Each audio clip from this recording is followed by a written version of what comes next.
Baik, baik. Terima kasih untuk perhatiannya. Bismillahirrahmanirrahim. Assalamualaikum warahmatullahi wabarakatuh. Waalaikumsalam warahmatullahi wabarakatuh. Innal hamdalillah nahmaduhu wa nasta'inuhu wa nastaghfiruhu wa na'udzu billahi min shururi anfusina wa min sayyiati a'malina. May yahdihillahu fala mudhillalah wa may yudlil fala hadiyalah. Asyhadu an la ilaha illallah wa asyhadu anna Muhammadan abduhu wa rasuluh. Amma ba'd. Yang terhormat Ustadz Dr. Andes Zaini Munir Fadoli, MAG, Muhdir Pondok Pesantren MBS Prof. Hamka Kota Madiun, yang saya banggakan wali murid Sekolah Kreatif SD Muhammadiyah Kota Madiun, dan yang kami hormati juga Ustadz Ustadzah Sekolah Kreatif SD Muhammadiyah Kota Madiun. Pertama-tama, marilah kita panjatkan puji syukur kehadirat Allah Subhanahu wa Ta'ala, karena berkat limpahan rahmah dari beliaulah kita diberikan kesempatan, nikmat sehat, nikmat iman, sehingga bisa mengikuti kegiatan kajian Komite Sekolah Kreatif SD Muhammadiyah Kota Madiun. Kedua kalinya, sholawat serta salam semoga tetap terhaturkan kepada junjungan kita, Nabi besar, Nabi Agung Muhammad Rasulullah Sallallahu Alaihi Wasallam, yang akan kita nanti syafaat beliau di yaumul kiamah. Allahumma amin. Bapak Ibu wali murid beserta ustadz-ustadzah yang kami muliakan, hari ini kita bertemu lagi. Semoga kita semua dalam keadaan sehat, keadaan semangat, tetap istiqomah dalam menjalankan perintah dan juga menjalankan segala aktivitas yang kita laksanakan. Bapak Ibu wali murid dan Ustadz Ustadzah, hari ini kita kehadiran Ustadz Dr. Andes Zaini Munir Fadoli yang berasal dari Yogyakarta, ini aslinya. Nanti kita bisa sharing tentang, kalau kemarin itu saya pikir bidadari surga Ustadz. Ternyata kajian hari ini itu temanya tentang mahkota surga. Jadi nanti apa mahkota surga itu? Coba akan kita kupas secara tuntas, secara detail bersama dengan Ustadz Dr. Andes Zaini Munir Fadoli. Sebelumnya kita sapa dulu. Assalamualaikum Ustadz. Waalaikumsalam warahmatullahi Pripun keadaannya, wabarakatuh. sehat nggih perjalanan dari Yogyakarta? Insya Allah. Alhamdulillah kita sehat walafiat. Amin. Oke, semoga kita selalu istiqomah menjalankan perintahnya. Baik, wali murid keseluruhan, Ustadz Ustadzah keseluruhan yang kami hormati, kami muliakan, kita langsung saja hari ini akan membahas tentang satu tema, yaitu mahkota surga, yang akan langsung disampaikan oleh Ustadz Dr. Andes Zaini Munir Fadoli. Kepada Ustadz Dr. Andes Zaini Munir Fadoli, disilahkan.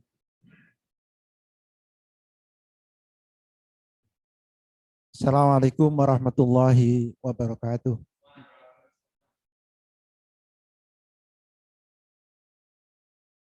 Bismillahirrahmanirrahim. Alhamdulillahirabbil alamin. Wa bihi nasta'inu ala umuri dunya waddin. Asyhadu an la ilaha illallah wa asyhadu anna Muhammadan abduhu wa rasuluh. Allahumma salli wa sallim wa barik ala Muhammad wa ala alihi wa sahbihi wa man ittaba'a hudahu ila yaumil qiyamah. Wa ba'du.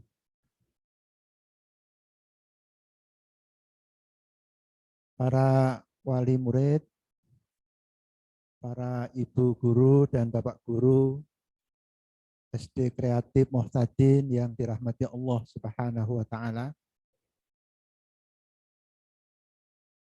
Pertama-tama kita bersyukur kehadirat Allah Subhanahu wa taala. Kita bisa hadir di majelis ini sekalipun melalui online. Namun alhamdulillah kita masih tetap bisa melaksanakan salah satu di antara kewajiban kita adalah thalabul ilmi. Sekaligus pada acara ini kita gunakan untuk silaturahmi,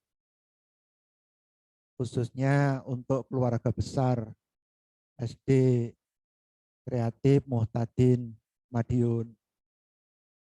Dan sekaligus juga saya tadi mengundang wali-wali santri dari MPS Profesor Hamka.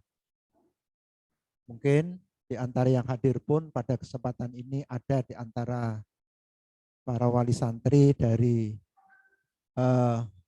MPS Profesor Hamka Madiun. Terima kasih atas kehadiran dan keikutsertaan Bapak Ibu di dalam pengajian yang diselenggarakan oleh Komite Sekolah SD Kreatif Muhtadin ini. Para ibu, para bapak, saudara-saudaraku yang dirahmati Allah Subhanahu wa taala. Tadi sudah disampaikan bahwa tema kajian pada sore ini mahkota surga. Sebelum kita sampai kepada pembahasan tentang apa itu mahkota surga dan siapa yang mendapatkan mahkota surga, terlebih dahulu kita semuanya perlu memahami bahwa nikmat Allah yang paling besar yang diberikan kepada kita itu adalah nikmat yang berupa keimanan. Nikmat ini tidak ada tandingannya. Nikmat yang sangat berarti di dalam kehidupan kita. Karena iman itulah yang akan mengantarkan kita mendapatkan kebahagiaan hakiki. Baik kebahagiaan kita di dunia maupun juga kebahagiaan kita di akhirat nanti. Ini yang harus terus-menerus kita syukuri. Anugerah Allah yang berupa iman ini. Iman bagi kehidupan kita sangat berarti. Karena iman itu merupakan faktor yang paling dominan dalam rangka menentukan cara pandang kita terhadap segala sesuatu. Cara pandang atau disebut dengan mindset seseorang. Kita semua ini punya mindset ya, punya cara pandang di dalam melihat sesuatu. Dan faktor yang paling dominan, paling besar mempengaruhi cara pandang seseorang itu adalah iman. Iman inilah yang menentukan bagaimana cara pandang kita di dalam melihat segala sesuatu. Bapak Ibu sekalian, saya ingin memulai dengan bagaimana cara pandang orang beriman terhadap dunia dan kenikmatannya ini. Ini yang mesti kita miliki semuanya. Karena orang beriman itu memiliki cara pandang yang berbeda terhadap dunia dan segala kenikmatannya dibandingkan dengan orang-orang yang tidak beriman. Dibandingkan dengan orang-orang yang kafir. Mereka melihat dunia ini adalah segala-galanya. Orang kafir itu melihat dunia ini sebagai tujuan. Dan kenikmatan dunia ini dianggap sebagai tujuan bagi mereka. Tujuan hidup bagi mereka. Namanya orang kafir. Atau sering disebut dengan ini orang-orang sekuler. Orang-orang yang memandang dunia ini segala-galanya. Nah, bagi kita tidak demikian, Bapak Ibu sekalian. Keimanan menjadi dasar kita di dalam melihat dunia ini. Dunia ini adalah tempat yang sifatnya sementara. Iman kita memberikan satu panduan bahwa dunia ini sementara sifatnya. Orang Jawa mengatakan hanya untuk mampir ngombe. Ya, untuk mampir ngombe. Tempat kita singgah saja. Dan itu banyak sekali diungkapkan Allah di dalam Al-Quran. Di antaranya di surat Al-Hadid ayat yang ke-7. Ayat yang ke-7 Allah berfirman, A'udzubillahi minasyaitonirrajim, innamal hayatud dunya la'ibu wa lahwu wa zinatu wa tafakurum bainakum wa takatsurum fil amwali wal auladi kamatsali ghaisin a'jabal kuffara nabatuhu tsumma yahizu fatarahu musfarra tsumma yakunu hutama wa fil akhirati adzabun syadidu wa maghfiratun minallah wa ridwan wa mal hayatud dunya illa mataul ghurur.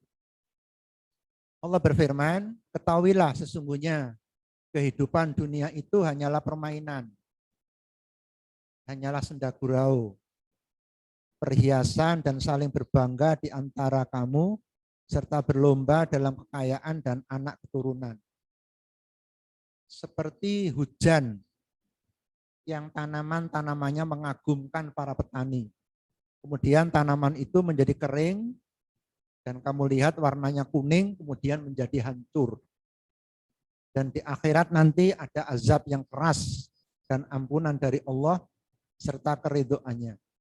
Dan kehidupan dunia tidak lain hanyalah kesenangan yang sifatnya palsu dan menipu.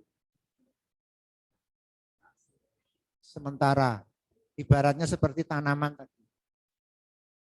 Tanaman itu kalau kita lihat tumbuh, subur, hijau, nanti sampai akhirnya panen kuning dan hancur. Nggih. Jadi kehidupan kita di dunia itu sangat sementara. Jadi orang beriman memandang, punya mindset dunia ini adalah sangat singkat, sementara. Dan kita melihat semua kesenangan, semua nikmat yang diberikan Allah kepada kita adalah sebagai sarana belaka untuk kita gunakan, untuk kita manfaatkan dalam mencapai kebahagiaan pada kehidupan yang sebenar-benarnya. Dunia ini sifatnya sementara, sedangkan yang sebenar-benarnya, kehidupan yang sebenar-benarnya itu adalah kehidupan setelah dunia ini. Setelah dunia ini, nggih. Kehidupan kita di akhirat nanti. Saat kita di dunia, Allah memberikan berbagai macam kenikmatan, berbagai macam kesenangan. Dan orang beriman punya mindset, kesenangan dunia ini adalah untuk bekal kehidupan di akhirat nanti. Nggih, kalau orang beriman berarti kesenangan dunia itu untuk bekal di akhirat. Di akhirat. Berbeda dengan orang-orang kafir Kafir. jadinya. Nggih. Perhatikan firman Allah di surat Al-Qasas 77. Wabtaghi fima ataqallahu darul akhirah. Gunakan apa yang Allah berikan kepadamu untuk mencapai kehidupan di akhirat nanti. Apa saja berarti. Apapun yang diberikan Allah kepada kita, itu harus kita gunakan, kita manfaatkan dalam rangka untuk mencapai kehidupan di akhirat. Inilah mindset orang beriman. Di dunia, kesenangan ini bukan tujuan, tetapi adalah alat, sarana kita untuk mencapai kehidupan di akhirat nanti. Itu yang pertama. Bagaimana mindset kita atas panduan iman di dalam melihat dunia dan kesenangannya. Sekarang yang kedua, bagaimana mindset kita terhadap anak. Orang beriman pun juga punya pandangan yang berbeda. Di dalam melihat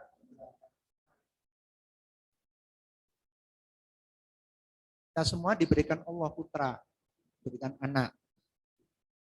Bapak Ibu juga diberikan karunia Allah yang berupa putra-putri yang lucu-lucu. Pertanyaannya, bagaimana cara pandang kita melihat anak? Kadang berbeda-beda Ustaz, nggih. Ada perbedaan memandang anak itu sebagai kadang cobaan, sebagai kebahagiaan ngaten. Itu tergantung kepada iman seseorang. Nggih.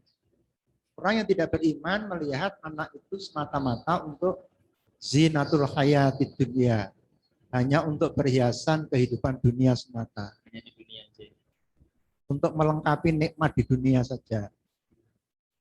Mereka mendidik anak, mereka menyekolahkan anak, mereka membesarkan anak, mindsetnya itu, istilahnya orang Jawa, engko tak ngengeri.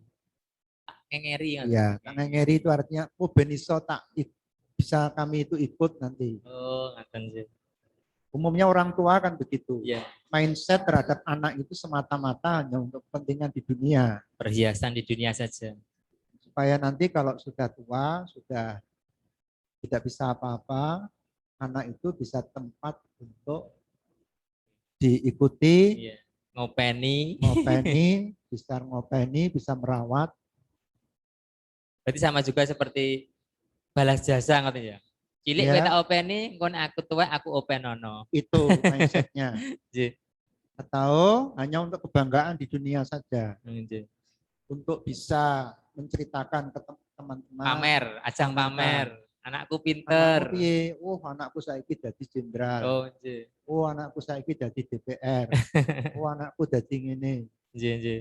Jadi mindset terhadap anak itu hanya semata-mata untuk istilahnya Al-Quran zinatul hayatid dunya. Semata-mata untuk perhiasan kehidupan dunia.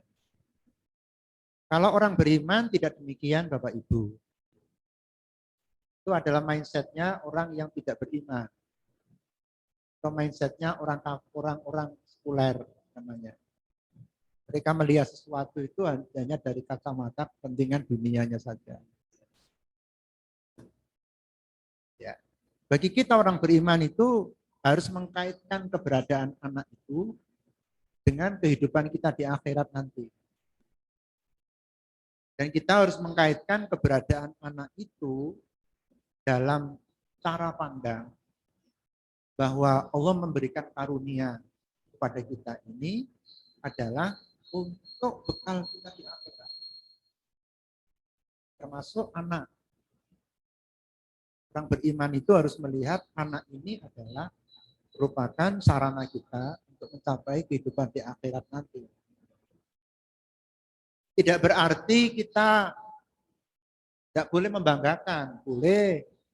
Tidak berarti kita itu tidak boleh punya harapan untuk nanti anak itu untuk ngenger, boleh. Tapi itu bukan cita-cita terbesar. Itu sudah otomatis. Orang tua bangga ketika anaknya jadi jenderal itu jelas.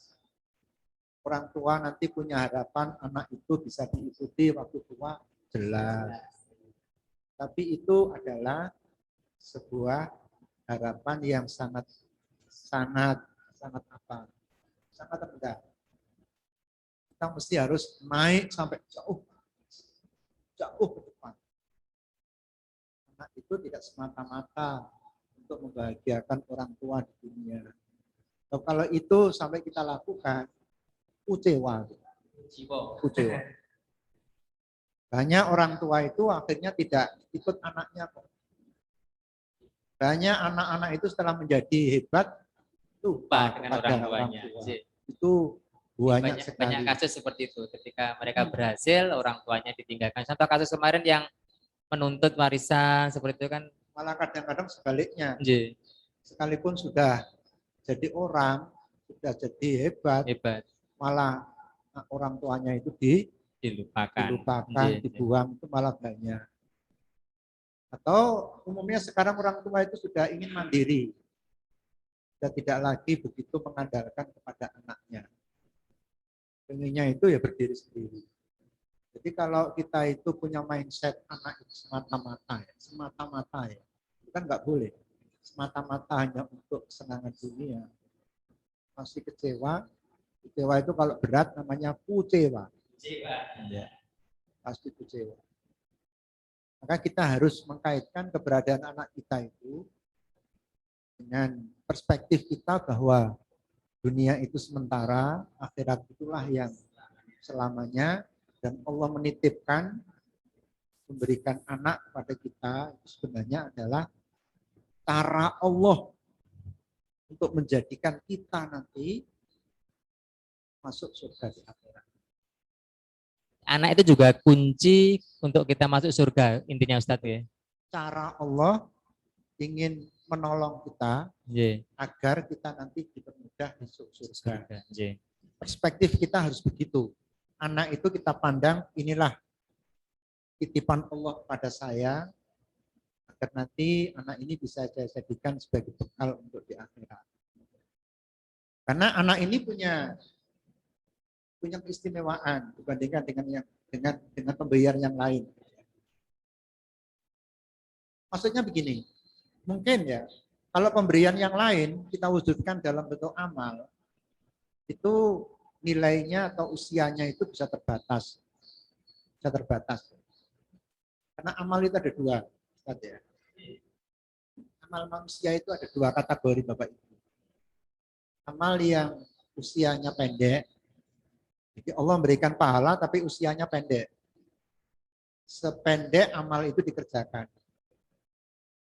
Ada amal yang usianya panjang. Sekalipun orang itu sudah meninggal dunia, tetapi amal itu pahalanya tetap mengalir. Itu difirmankan Allah di surat Yasin ayat 12. Silakan nanti dibuka surat Yasin ayat 12. A'udzubillahi minasyaitonirrajim. Inna nahnu nuhyil mauta wa naktubu ma qaddamu wa atharahu wa kulla syai'in ahsainahu fi imamin mubin. Sesungguhnya kami Allah menghidupkan orang yang mati. Dan kami menulis apa yang telah mereka kerjakan. Apa yang diperbuat manusia di dunia itu semua ditulis oleh Allah. Ma qaddamu, apa yang dikerjakan, wa atharohum, dan bekas-bekas mereka, asar. Jadi yang ditulis dari apa yang kita kerjakan ini ada dua. Ma qaddamu itu pekerjaan yang usianya pendek. Ini misalnya ya, contoh ini saya diberi makanan ini. Ini pahalanya ada ini Mbak, yang ibu ini. Tapi pahalanya hanya seumur makanan ini. Ketika sudah habis? Ya sudah. Tergantung banyak sedikitnya. Semakin banyak pahalanya semakin Ya. panjang. Ini pahalanya sependek makanan ini. Yeah. Ya. Nah, tetapi ada amalan pahalanya itu terus mengalir. Itu namanya atharohu. Athar, bekas. Nah, itu diterangkan dalam hadis Nabi. Hadis Nabi diantaranya sama di hadis Muslim itu beliau mengatakan idza matal insan in qata'a amaluhu illa min salasatin. Ketika manusia itu telah meninggal dunia, terputus amalnya kecuali 3. Ini mengalir terus berarti ini. Pertama, sodakotin jariyatin. Sodakoh jariyah. 2, ilmin yuntafa'u bihi. Ilmu yang dimanfaatkan oleh orang lain. Yang ketiga, waladin sholihin yada'ulahu. Anak soleh yang mendoakan pada orang tua. Kalau di dalam hadis lain, riwayat Ibnu Majah, kalau nanti Muslim ya, Nabi merinci lebih panjang lagi ya. Inna mimma yalhaqul mu'mina min amali wa hasanati ba'da mautihi. Jadi sesuatu yang nanti akan terus mengalir dari amalan dan kebaikan seseorang mukmin setelah mati itu pertama, ilmun allamahu wa nasyarahu. Ilmu yang diajarkan dan disebarkan. Termasuk ini Ustaz. Siaran ini ilmu ini. Ini nilai amalnya panjang ini. Amin. Ya. Yang kedua, wawaladan solihan tarokahu. Anak soleh yang ditinggalkan. Anak soleh yang ditinggalkan. Ya. Bagi Pak Guru yang bukan guru punya anak, anaknya itu potensial untuk dijadikan peninggalan. Ya. Yang ketiga, mushafan warrosahu. Quran yang ditinggalkan. Mushaf ini, Qur'annya itu. Orang yang membantu Al-Quran, selama Al-Quran dibaca itu yang membantu dapat pahala terus. Yang ketiga, masjidan banahu. Masjid yang dibangunnya. Berikutnya, aubaitan libni sabil wa banahu. Orang yang membangun rumah untuk singgah ibnu sabil. Bangun rumah di tepi jalan, dikhususkan orang yang mau istirahat, mampir, istilah sekarang rest area. Tapi itu Membangun rest area. apakah berkaitan juga dengan agama yang dianut atau enggak? Enggak. Enggak. Bahkan nanti ada binatang saja. Ya, nanti terus ya. Au nahron adrahu, atau orang membuat sungai.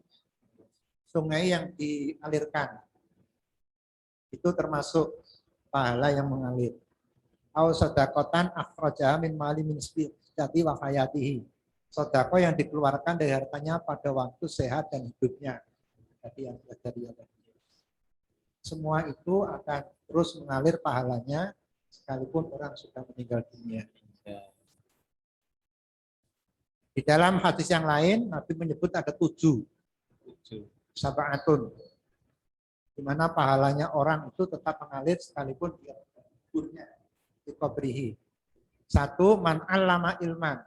Orang yang mengajarkan ilmu. Itu pahalanya terus mengalir. Au ajro naharon, atau yang mengalirkan sungai. Au hafaro bikon, atau yang membuat sumur. Membuat sumur. Jadi misalkan di satu daerah tidak ada sumber air, kemudian dia membuat sumur seperti itu. Iya. Saya ingat kemarin MBS itu ditawari sumur itu. Ada orang kaya yang mau membuat sumur 100 atau 1000, saya lupa 100 lah. Iya. Salah satunya itu menawarkan ke MBS. Saya teringat hadis ini. Betul orang ini. Selama sumur dipakai santri. Masih dipakai santrinya. Insya Allah mengalir terus pahalanya. Ya. Kemudian al-ghorosa nahlan. Menanam, menumbuhkan tumbuh-tumbuhan. Jadi orang yang menanam tumbuh-tumbuhan itu pahalanya terus mengalir. Misalnya dengan menanam pisang. Pisangnya kan terus produk. Tanaman yang terus itu kan pisang. Bahkan kata Nabi, sekalipun dimakan burung, dimakan binatang, kita dapat pahala. Jadi nggak usah kita sewa. Oh, tanduranku di pangan mano seperti Ya, itu. kita punya lahan kosong di sawah, tanami aja. Tapi rono sing tunggoni, rapopo. Biar diambil aja sama orang. Itu nanti jadi pahala yang terus mengalir. Albana masjidan, atau membangun masjid, awarrosasu mushafan, meninggalkan mushaf, atau meninggalkan anak yang memohonkan ampun bagi orang tua. Nah, sekarang kita fokus kepada anak ini ya. Karena mungkin ya Mas ya. Di antara semua ini yang paling gampang ini anak. Iya. Dunia ini sugih gitu ya. Ini kapan ilmu ini pintar. Gimana? Gawe sumur ya padha ae, ini awake kuat. Ini gawe anak kan paling gampang. Anak itu kan tidak mengenal kaya, miskin, tidak mengenal orang kuat, lemah. Umumnya orang itu kan punya anak. Anak itu memang Harapan terbesar dari orang tua mendapatkan. Jadi tidak ada alasan bahwa kita itu tidak bisa meninggalkan suatu amalan yang mengalir terus. Tidak ada alasan. Allah sudah maha adil. Ya. Gak punya ilmu, dia nyambut gawe. Benistan duit-duit. Saya nyambut gawe. Ayo duwe anak. Ya toh? Wah, aku ora duwe anake. Anek ngono nyambut gawe, gede duit, kanggo sedekah jariah. Ya Mas ya? Jenengan putrane pinter, Mas? Putrane seloro. Pak Guru iki malah putrane pinter jenengan? Saya juga 2. Putrane 2 iso mulang. Mungkin di duit juga. Allah amin. Ya, yang beruntung itu punya tiga-tiganya itu. Ya katakanlah misalnya kita akan memilih itu di antara sekian banyak, menurut saya yang paling mudah itu adalah anak. Nah, jadi kita harus melihat dari perspektif anak itu kelak nanti kita jadikan sebagai sarana kita untuk masuk surga. Itulah yang kita selalu berdoa itu Pak. Di surat Al-Ahqaf 15 itu. Rabbi auzi'ni an ashkuro ni'matakal lati an amta alayya wa ala walidayya wa an a'mala sholihan tardahu wa aslih li fi dzurriyyati inni tubtu ilaika wa inni minal muslimin. Nanti buka di Al-Ahqaf 15 ini. Doa kita di antaranya. Wa aslih li fi dzurriyyati. Ya Allah, berikan kebaikan kepadaku, ya, di mana kebaikan itu terus mengalir turun temurun sampai kepada anak cucuku. Kita nanti terus turun temurun menjadi anak-anak yang soleh, karena dengan kesalehan anak-anak itu akan mengalir pahalanya pada orang tua. Nah, bagaimana keberuntungan orang tua yang punya anak yang soleh? Inilah tema kita ini. Salah satunya nanti akan memberikan mahkota surga. Kota surga. Didasarkan kepada hadis Rasulullah. Saya tampilkan. Yang pertama, hadis riwayat Tabrani, yang kedua hadis riwayat Hakim. Jadi Nabi pernah ngendika gini. Yaji'ul Qur'an yaumal qiyamati karrajuli syahib yaqulu li sahibihi. Hal ta'rifuni anal ladzi kuntu askusiru lailaka wa udmi'u hawajiraka. Wa inna kulla tajirin min wara'i tijaratihi wa ana lakal yawma min wara'i kulli tajirin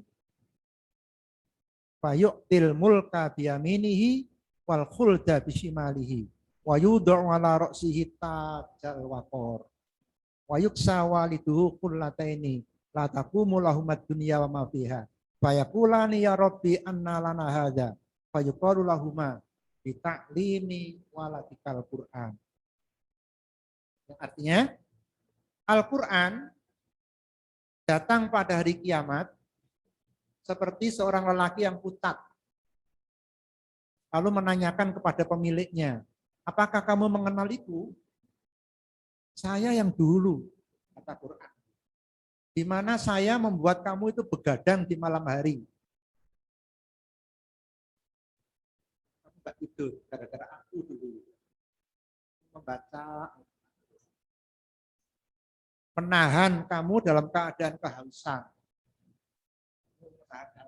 membaca aku. Lalu katanya sesungguhnya setiap pedagang di belakang ada perniagaannya, dan saya sekarang untuk Anda di belakang semua pedagang, dan diberikan kerajaan di kanannya dan kekalan di kirinya, serta taruh di atas kepalanya mahkota, namanya mahkota wikor, dipakaikan untuk kedua orang tuanya 2 gelang yang tidak ada bandingannya nilai dunia dan seisinya. Lalu orang tua ini bertanya, loh, kok saya mendapatkan ini dari mana? Wahai Tuhan, dari mana ini semua? Amalan apa yang membuat aku mendapatkan ini? Kalau dikatakan kepada keduanya, ini adalah hasil dari pengajaranmu Al-Quran kepada anakmu. Gara-gara kamu dulu mengajarkan Al-Quran kepada anak-anak. Hadis yang lain, ya, buat Hakim itu, man qara al-Qur'an wa ta'allama wa amila bihi ulbisa walidahu yaumal qiyamati tajan min nurin dauhu mislu dai isyamsi wa yuksa walidahu kullataini la taqumu lahum ad-dunya fa yaqulani bima kusina hada fa yuqal bi akhdhi waladikuma. Barang siapa yang membaca Al-Quran, belajar dan mengamalkan, maka dipakaikan pada hari kiamat kepada kedua orang tuanya. Kedua orang tuanya. Kedua orang tua yang membaca dan mengamalkan dan mempelajari Al-Quran tadi. Apa? Mahkota. Ini dikatakan mahkota dari cahaya. Di mana cahayanya itu seperti pancaran cahaya matahari. Subhanallah. Jadi ini bukan sembarang mahkota, Bapak Ibu. Mahkota surga. Yang pancarannya itu Seperti sinarnya matahari. matahari. Lalu ditambah lagi, dipakaikan 2 gelang untuk kedua orang tuanya itu. Di mana keindahannya tidak dapat kita bandingkan dengan dunia dan seisinya. Lalu kedua orang tua itu kaget, Bapak Ibu sekalian. Dia menanyakan begini, bima kusina hada? Dengan amalan apa kami kok diberikan pakaian yang seindah ini? Bertanya-tanya itu. Amalan apa ini yang membuat saya dipakaikan mahkota yang seindah ini dan pakaian dan gelang yang seindah ini? Dijawab, bi'ahdi walatika Al-Quran.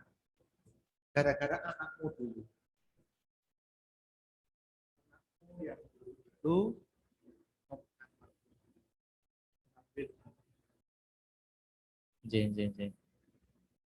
Nah, jadi kalau kita ingin anak kita nanti memberikan mahkota surga kepada kita,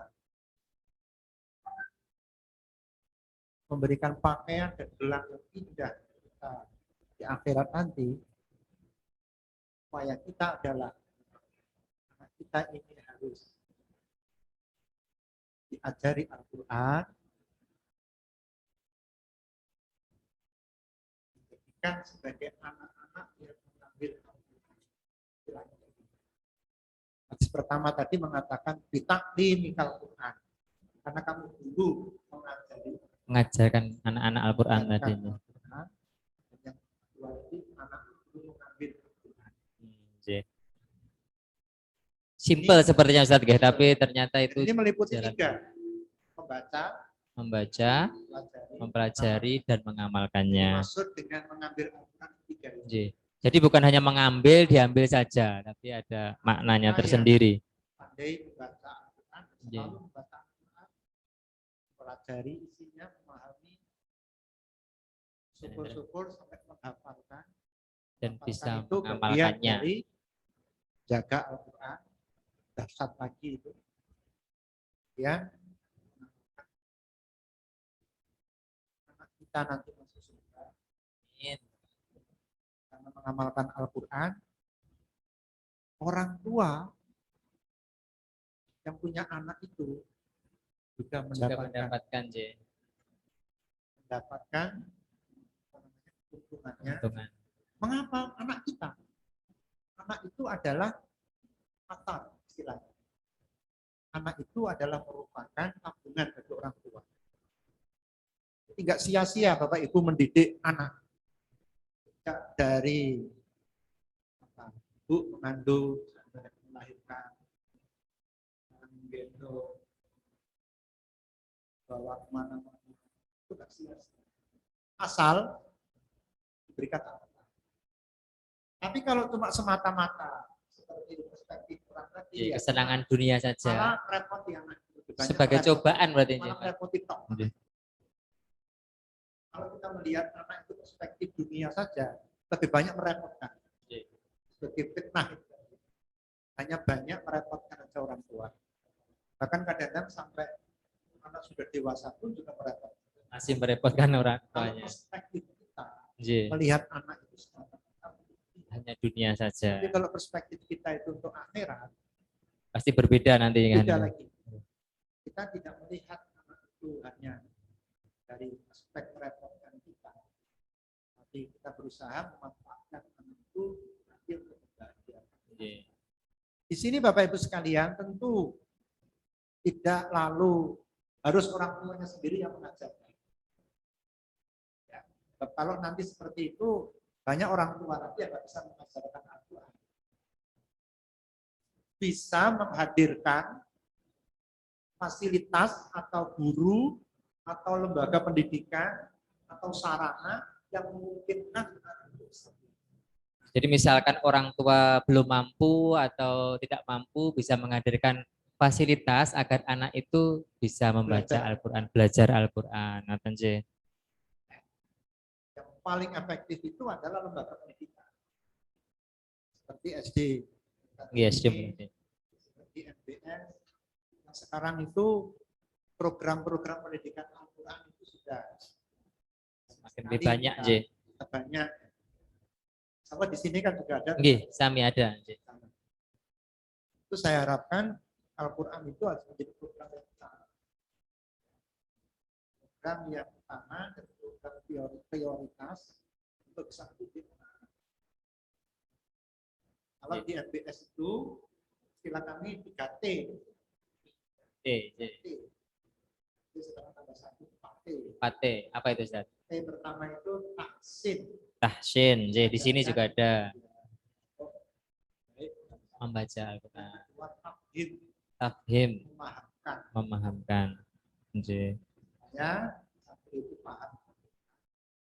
Lalu yang ketiga Tahfidz, hafalan Al-Quran. T terakhir, mengamalkannya. Jadi setelah bisa membaca, okay, kemudian memahami, menghafalkan dan mengamalkannya. Okay. Ini dalam rangka untuk membantu, Okay, membantu para orang tua ya, untuk mendapatkan ini tadi, mahkota surga. Okay.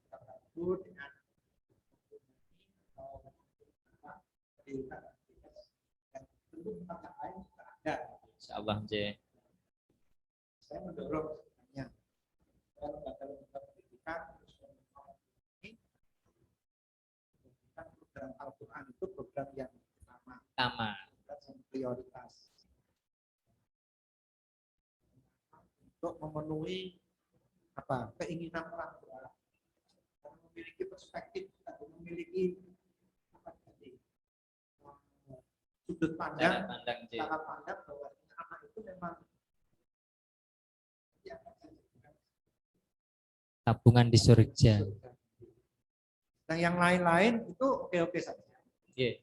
Boleh anak diajari yang lain, boleh. Matematika, IPA, tapi jangan sampai Al-Quran dilupakan. Jangan dikalahkan. Okay, jangan sampai. Prioritasnya di Al-Quran.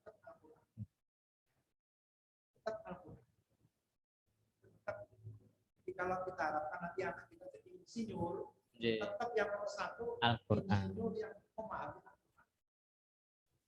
Jadi anggota DPR, ya yang memahaminya. Jangan kita bercita-cita utamanya DPR. Iya. Bukan. Ini tidak. Nomor satu adalah jadi lebih mulia anak yang memahami 4T tadi Ustaz, tentang Al-Quran daripada anak yang sukses di dunianya saja. Iya, kalau dibandingkan. Kalau dibandingkan, Kalau kita akan menginginkan anak kita di dunia, di akhiratnya juga. Saja itu insya Allah makin lama ini saya perhatikan makin pinter boleh duit, makin pinter boleh duit. Saya bandingkan saya dulu waktu kecil dengan sekarang, anak saya lebih mudah boleh duit. Tapi banyak orang tua itu yang mengkhawatirkan anak itu boleh duit, tidak mengkhawatirkan anak itu nanti tidak bisa membaca. Oh iya. Jadi lanjut. Nah, inilah yang saya maksud. Jangan kita punya cara pandang seperti itu. Ya. Cara pandang kita sebagai orang beriman tetap harus melihat nomor satu, dan yang prioritas anak kita ini adalah bekal kita di akhirat nanti. Untuk di dunia, ya Tapi nggak usah terlalu serius lah. Tambah suwe anak kita itu tambah pintar golek duit kok. Percayalah sama saya. Panjenengan luwih kaya tinimbang bapak ibu panjenengan. Nanti putra jenengan Juga lebih. juga akan lebih mudah golek duit. Jadi yang kita prioritaskan itu sekarang adalah bagaimana anak-anak kita ini bisa menguasai Al-Quran. Harus itu yang kita prioritaskan. Nah, inilah yang saya maksud. Iman itu adalah sangat menentukan cara pandang manusia itu. Yang maka yang harus kita perbaiki pertama-tama cara pandang kita. Bagaimana kita memandang dunia, bagaimana kita memandang kenikmatan ini, bagaimana kita memandang anak kita. Itulah yang akan menentukan cara kita mendidik anak-anak, Mas. Kalau cara pandang kita dunia, pasti mendidiknya anak itu fokusnya dunia. Kalau cara pandang kita itu masih melihat seakan-akan dunia ini segala-galanya. Maka nanti pendidikan kita kepada anak ya pendidikan dunia. Matematika itu segala-galanya terusan. Anaknya itu tidak masuk kursus matematika itu Masya Allah. Nilai orang tua. matematikanya 60 Nilai gulung komeng matematikanya orang 6 tuanya. gulung komeng. Nggak iso Tapi ngaji diumbar. kalau ngajinya nggak bisa, itu tenang-tenang saja. Itu karena apa? Mindset orang tua itu lemah terhadap akhirat. Iya. Mindsetnya dunia itu masih besar sekali. Padahal tiba-tiba kena corona meninggal nggak dibawa. Matematikanya. Nggak dibawa itu. Kalau tadi kita meninggal nggak dibawa itu dunia itu nggak dibawa. Yang kita bawa adalah tadi anak kita yang belajar Quran itu yang kita bawa. Nah monggo Bapak Ibu sekalian ya, alhamdulillah kita punya SD Mutadin yang sangat bagus ini, yang juga punya program mengajarkan Al-Quran, yang saya sarankan ditingkatkan Mas. Bukan hanya mengajarkan tahsin saja, tapi juga saya sarankan mengajarkan memahami. Baru 2 Ustadz ini tahsin dan tahfidz. Bagus, sudah bagus sekali itu ya. Saya sarankan ditambah tafhimnya. Meskipun dalam taraf tertentu ya, karena baru SD ya. Jadi mereka juga diajari bagaimana cara menerjemahkan, cara memahami Al-Quran, supaya Al-Quran itu bisa diamalkan. Ya. Amin. Bab Al-Quran itu bisa diamalkan kalau dipahami. Kalau dipahami itu bisa diamalkan. Kalau belum kalau nggak dipahami ya mengamalkannya membaca. Itu juga mengamalkan. Iya. Tapi hanya terbatas membaca saja. Untuk bisa menjadi panduan dalam kehidupan kita sehari-hari, maka Al-Quran itu dipahami. Harus dipahami. Iya. Dan itu di MBS Profesor Hamka diajarkan itu. Ya. Program Tafhimul Quran itu sama pentingnya dengan program tahsin dan tahfidz. Bahkan juga kami tunjang dengan bahasa Arab. Bahasa Arabnya kami rancang dalam rangka untuk bisa memahami Al-Quran. Nah ini semua sekali lagi dalam rangka membantu Bapak Ibu sekalian. Membantu supaya putra-putri panjenengan semua kelak bisa menyediakan, bisa memberikan mahkota surga kepada Bapak Ibu sekalian. Amin. Hitungan saya ini gini Mas, hitung-hitungan saya. Kalau kita punya anak banyak, itu sebenarnya peluang mendapat tabungannya mahkota semakin banyak. Jadi jenengan jangan cuma 2 Mas. Minimal kayak saya. 4. Berapa? 4. Iya. Bismillah. Nah sekarang ini karena cara pandang orang itu dunianya besar sekali, anak itu 2 saja cukup. Nah, mengikuti program pemerintah, 2 anak cukup. Orang tua kita dulu enggak, anak itu sampai 10. Tanya aja ibu-ibu bapak ya. Darahnya ibu bapak jenengan berapa? Saya 6 saya Ustaz. Nah, 6 kan? 6 saya. Masa anak sekarang jenengan cuma 2 kurang. Nah, ya. Jadi kita harus lebih banyak anak-anak kita. Perspektif apa? Nanti tabungan saya lebih banyak, anak saya banyak. Itu perspektif kita. Makin banyak anak, insya Allah peluang kita untuk mendapatkan mahkota surga semakin besar itu semakin besar dan semakin banyak. Demikian Bapak Ibu sekalian, apa yang bisa saya sampaikan? Ada tanya siapa? Nggih, nanti ada tanya jawab. Jadi nanti kita sesuaikan dengan waktunya nggih, Ayah Bunda. Jadi kami tidak bisa menampung keseluruhan pertanyaan karena berkaitan dengan waktu juga. Nanti kita ambil. Monggo yang ingin bertanya mungkin bisa melambaikan tangan. Nanti akan dicek oleh operator untuk yang bertanya. Monggo dipersilahkan. Jadi sampai sini tadi insya Allah ayah bunda, bapak ibu wali murid sudah punya gambaran di kepalanya. Oh, ternyata aku itu benar menyekolahkan anak-anakku di Sekolah Kreatif SD Muhammadiyah Kota Madiun. Nah, seperti itu. Karena ternyata SD Muhammadiyah Kota Madiun juga memberikan sedikit bantuan kasarnya sebagai sarana panjenengan semua untuk tadi mendapatkan tabungan untuk meraih predikat mahkota surga. Allahumma amin. Semoga kita semua nanti kelak mendapatkan surganya Allah. Monggo, ada yang ingin bertanya?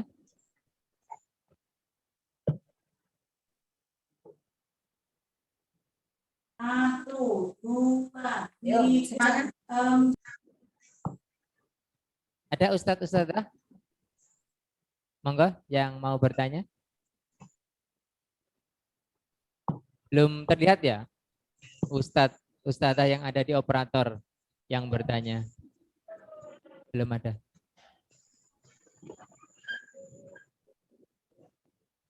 Jadi masih ada kesempatan? Ayah bunda, monggo yang mau bertanya. Kita sharing saja, sharing tentang materi hari ini. Ya, tentang MBS juga boleh. Iya, jadi nanti monggo kalau dari SD Mutadin mau ke MBS, mau tanya MBS juga tidak apa-apa. Yang penting intinya hari ini kajian kita bahwa anak kita itu adalah merupakan bekal kita, tabungan kita untuk mencapai surganya Allah. Ketika kita intinya benar mendidik anak, insya Allah kita juga akan mendapatkan surganya Allah. Ketika kita keliru mendidik anak, nah sebaliknya seperti itu. Sebaliknya, betul. Lanjut. Jadi sarana ada SD Mutadin, nanti MBS itu merupakan sarana untuk membantu kita semua. Ustadz Halina, garuk-garuk atau mau bertanya Ustadz Halina? Buatan. Oh, buatan, enggak apa-apa. Monggo. Saya ada baik. Oke. Dari chat mungkin Ustadz ada enggak yang bertanya?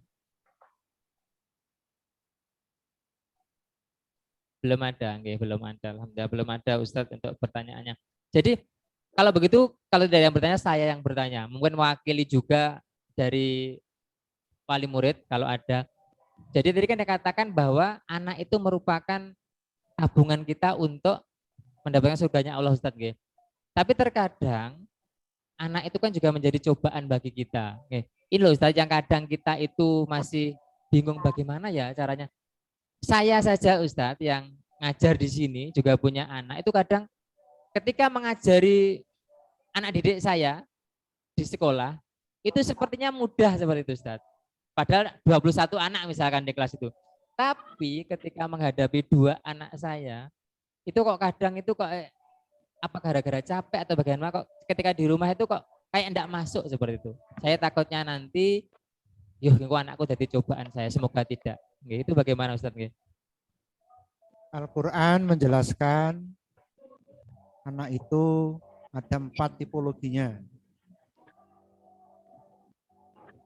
Tipologi yang pertama adalah perhiasan dunia. Apalagi anak sekecil ini nih, lucu-lucunya ini. Perhiasan dunia ini. Zinatul hayatid dunia. Sebagai perhiasan hidup dunia. Maka setiap orang tua kepingin punya anak. Rasanya rumah tangga tidak lengkap kalau enggak punya anak. Karena anak itu perhiasan. Tapi di sisi yang lain, yang kedua, Al-Quran juga mengingatkan anak itu sebagai fitnah. Innama amwalukum wa auladukum fitnatun. Sebagai cobaan. Itu juga tidak bisa kita hindari. Hanya bedanya macam-macam. Ada yang cobaan itu kecil, ada yang besar. Tapi pasti jadi cobaan. Ya, ketika kita mau sholat, ada anak kita yang rewel, sehingga harus digendong, cobaan. Menjadi fitnah namanya itu. Nah, yang ketiga, ini tidak semua anak. Musuh. Inna min azwajikum wa auladikum aduwal lakum. Maka Al-Quran mengatakan sebagian dari istri, suami, dan anakmu ada yang menjadi musuh. Kalau menjadi perhiasan semua. Anak itu jadi perhiasan. Kalau menjadi cobaan, semua anak menjadi cobaan. Kalau menjadi musuh, sebagian. Jadi tidak sekedar menjadi cobaan, tapi musuh. Musuh agama, musuh dalam pergaulan. Tidak sedikit ada anak sampai membunuh orang Orang tuanya tuanya. Na'udzubillah Tidak min dzalik. sedikit. Tapi itu sebagian. Lalu yang keempat, tipologi yang keempat, ini juga sebagian juga. Anak menjadi qurratu a'yun. Itu yang kita minta. Rabbana hablana min azwajina wa dzurriyyatina qurrata a'yun. Inilah anak yang nanti akan memakaikan mahkota orang tua. Tipologi anak yang keempat ini. Yang dalam istilah hadis Nabi tadi disebut dengan waladun solihun. Jadi kalau menjadi zina pasti, menjadi fitnah pasti mas, sudah nggak bisa tidak. Cuma kan bagaimana cara kita memanage, cara kita mengelola supaya anak itu tidak semata-mata menjadi fitnah kita. Bisa kita atur demikian rupa. Ya, ada kerjasama antara orang tua, bapak ibu, ya, dan jangan lupa orang tua sekarang punya ilmu. Ilmu itu kuncinya. Ya, karena kalau punya ilmu nanti salah langkah. Anak sebagai perhiasan, tapi nggak punya ilmu, masih kecil diberikan mobil, diberikan motor. Memang menyenangkan itu, tapi itu nanti Dimanjakan kayak dimanjakan karena memang dengan senang kesenangan orang tua dunia. lihat anaknya pakai Bisa naik HP, mobil. masih kecil pakai HP itu kan senang. Padahal itu meracuni. Karena memang anak itu sebagai zina, sebagai perhiasan. Itu juga sebagai fitnah, kita harus sadari. Kita juga punya ilmu. Meskipun anak itu kadang-kadang jengkelkan, tapi kita nggak boleh bentak-bentak, Iya. nggak boleh kasar, nggak boleh tindak kekerasan. Meskipun itu jengkel, Oke. ada ilmunya. Nah, apalagi sampai jadi musuh, naudzubillah min dzalik. Na'udzubillah min dzalik. Dan yang paling membutuhkan ilmu, nomor 4. Yang Kalau kita kepingin supaya anak kita itu jadi anak yang soleh, pakai ilmu. Cara mendidiknya pakai ilmu. Mulai dari cara kita memasukkan sekolah saja, Mas. Pakai ilmu. Banding-bandingkan. Sekolah mana ini yang mengajarkan Quran? Kono katanya kok maju, tapi ternyata, maaf ini Bapak Ibu ya, di Jogja itu banyak sekolah-sekolah maju, tapi non-Islam. Non-Islam. Sehingga anak itu sekolahkan di sana, karena maju. Saya nggak sebutkan namanya ya. Tapi memang kegiatannya luar biasa. Prestasinya dunia itu luar biasa. Banyak orang-orang Islam itu tertarik memasukkan anak di situ. Itu nanti jadi nomor 3 anak itu. Jadi musuh itu nanti. Karena orang tua ketika memasukkan anak nggak pakai ilmu. Ya. Ini ada pertanyaan juga Ustadz dari chat. Ini sejauh mana tanggung jawab kita terhadap anak di hadapan Allah? Pernah dengar kasus anak yang didiknya udah baik, tapi anaknya masih melakukan kesalahan. Apakah ortu yang sudah mendidik dengan baik ini tetap dimintai pertanggungjawaban nanti? Ini pertanyaan yang bagus, supaya tidak menghantui ibu bapak. Kadang seperti itu. Allah itu maha adil, Allah itu tidak akan membebani seseorang di luar kemampuannya. Maka yang dinilai oleh Allah kepada manusia itu hanya sebatas usaha maksimal. Di surat Al-Baqarah akhir itu la yukallifullahu nafsan illa wus'aha. Wus'aha, sejauh kemampuan maksimal kita untuk mendidik anak-anak kita. Sudah sedemikian rupa kita lakukan upaya-upaya mendidik, wis di sekolahane mutadin, wis di pondokno MBS, wis tekake guru, wis dikandani, wis diperhatikan sedemikian rupa. Ewa semana, ewa semono kok ya masih belum. Tidak apa-apa Ibu Bapak, nanti tanggung jawabnya di hadapan Allah kita menjawab sudah kami didik ya Allah. Namun ada faktor lain. Karena namanya anak itu kan juga punya pilihan sendiri. Anak itu juga punya free will, free act, and free choice istilahnya. Punya kebebasan untuk memilih sesuatu. Kita tidak bisa memaksakan 100% kehendak kita. Lebih-lebih kalau anak itu sudah dewasa, sudah kelas-kelas SMA atau perguruan tinggi, makin susah. Makanya kalau saya menganjurkan atau memberikan saran, mulai TK anak itu harus sudah dididik. Ya. Mulai TK, sebesar ini adik ini ya. Ini bagus, mulai dijilbabi ini adik ini. Ini nanti kalau sudah dewasa pakai jilbab sudah enggak masalah. Tapi kalau menjilbabi sudah perguruan tinggi, Sudah berapa tahun bukan lagi? susah itu mah, susah. Susah. Susah itu sudah. Mengajari anak sholat sudah SMA susah. Tapi mungkin orang tua sadarnya ketika anaknya SMA, ya nggak apa-apa, itu bagus juga. Tetap itu nanti tidak akan diminta tanggung jawab. Wong sadari itu anaknya Dapatkan hidayahnya ketika sudah besar. Jadi jenengan sudah betul ini, SD-nya sudah betul ini. Tapi nanti saya pesan Ibu Bapak, SMP-nya jangan salah. Nanti bisa bubrah itu. Pendidikan di SD Mutadin ini, kalau nanti SMP-nya jenengan salah. Jamin itu. Ini pengalaman saya. Ya. Setelah SMP bagus, SMA-nya salah, bubrah juga. Jadi berikan dasar itu sampai SMA. Nanti perguruan tinggi baru. Biasanya udah kuat itu ya. Kalau udah perguruan tinggi itu sudah kuat. Itu pun jangan sampai perguruan tinggi yang non-muslim, jangan. Mungkin pendidikan agamanya agak kurang. Tapi kalau sudah landasannya di SD, SMP, SMA itu kuat, insya Allah. Anak itu sudah kuat fondasinya. Amin. Jadi jenengan sudah betul masukkan SD ini, tapi saya pesan ibu-ibu, bapak-bapak, SMP-nya. Kalau jenengan salah memasukkan SMP, bubrah itu mas. Pendidikan jenengan SD ini bubrah.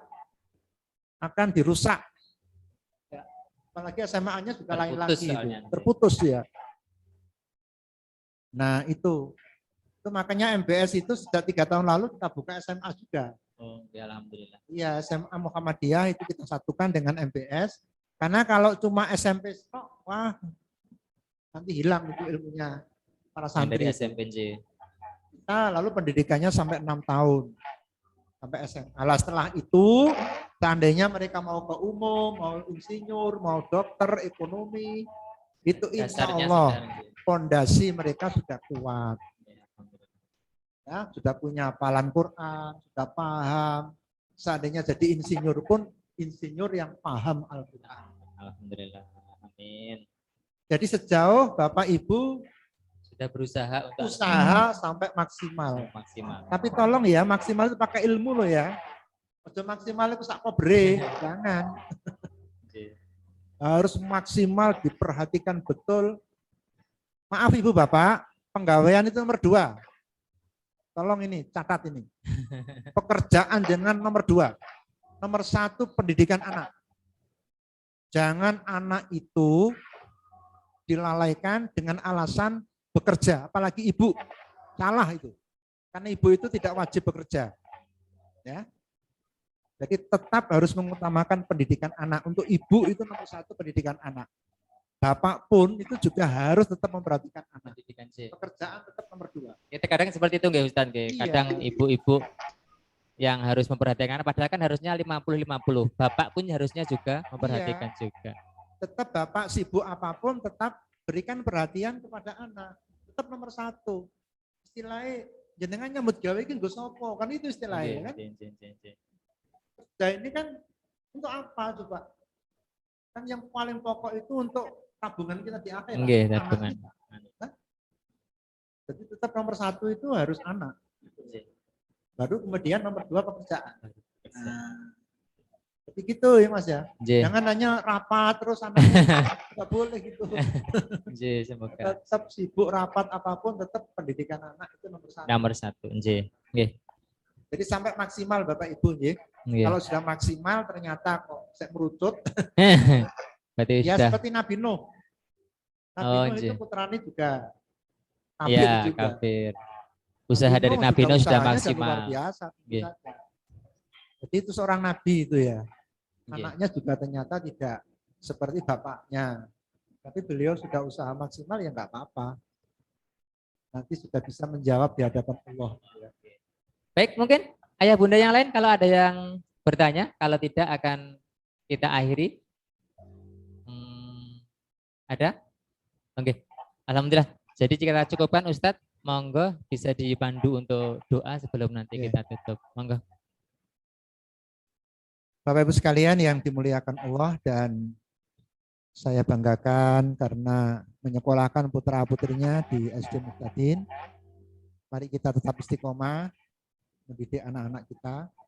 Di atas segala-galanya adalah pertolongan Allah Subhanahu wa taala. Mari kita memohon kepadanya agar kita diberikan kekuatan, diberikan keistiqomahan di dalam mendidik anak-anak kita. Bismillahirrahmanirrahim. Alhamdulillah wassalatu wassalamu ala Rasulillah wa ala alihi wa sahbihi wa mawala. Rabbana dhalamna anfusana wa illam taghfir lana wa tarhamna lanakunanna minal khasirin.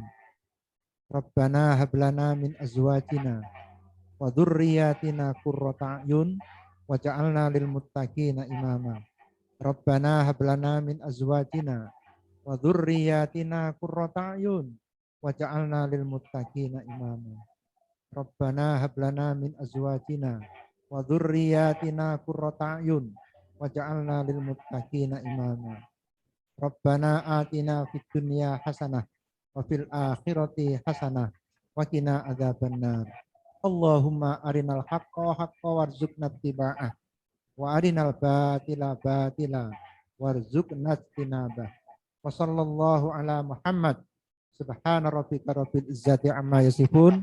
Wassalamun alal mursalin walhamdulillahi rabbil alamin. Terima kasih dan mohon maaf atas segala kekhilafan dan kekurangan dalam penyampaian saya dalam kesempatan ini. Assalamualaikum warahmatullahi wabarakatuh. Waalaikumsalam warahmatullahi wabarakatuh. Oke, terima kasih kami sampaikan kepada Ustadz Dr. Andes Zaini Munir Fadoli MAG. Ayah bunda yang kami hormati, saya mewakili Sekolah Kreatif SD Muhammadiyah Kota Madiun memohon maaf dan terima kasih yang sebesar-besarnya atas partisipasi ayah bunda semuanya. Semoga ini tercatat sebagai amal kebaikan bagi kita semua. Dan yang perlu kita ingat bahwa anak adalah merupakan tabungan dan bekal kita untuk mendapatkan mahkota surga. Jadi kita didik anak-anak kita dengan baik, kita tetap istiqomah, dan semoga saja kita nanti semua dipertemukan di surganya Allah. Marilah kita tutup kegiatan pada sore hari ini dengan membaca doa kafaratul majelis. Bismillahirrahmanirrahim. Subhanakallahumma wa bihamdik asyhadu an la ilaha illa anta astaghfiruka wa atubu ilaik. Saya Ilham Abadi, mohon maaf jika ada kesalahan. Wabillahi taufik wal hidayah. Wassalamualaikum warahmatullahi wabarakatuh. Waalaikumsalam warahmatullahi wabarakatuh.